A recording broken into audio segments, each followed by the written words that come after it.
Alright, here's the deal. Nvidia just made a bold move. In a detailed blog post, their chief security officer firmly stated that their AI chips do not, and should not, include kill switches or backdoors. This strong stance comes at a time when pressure is building from both US lawmakers and Chinese regulators. So what's really happening? A bipartisan group in the US introduced the Chip Security Act, which aims to require companies like Nvidia to embed tracking systems into AI chips. These systems would monitor unauthorized international shipments and possibly allow remote shutdown access, a kill switch if necessary. But Nvidia is not on board with that. Their CSO, Reber Jr, wrote that adding remote access to disabled chips without the user's knowledge violates core cybersecurity principles.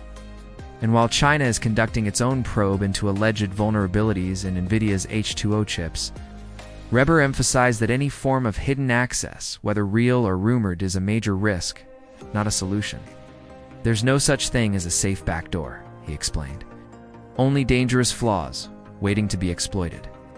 He went further, calling the concept of kill switches an open invitation for disaster. And then he pointed the message squarely at US lawmakers, warning that forcing these security loopholes into chips would damage both national security and American economic interests. This isn't just about politics, it's about the future of AI hardware worldwide.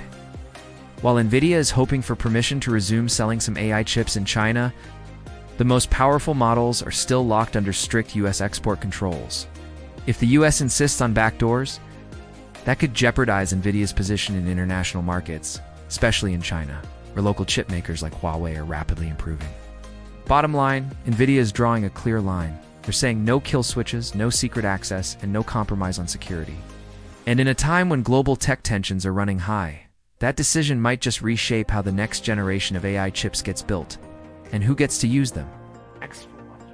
Stay tuned for more updates from AI Pro Tech.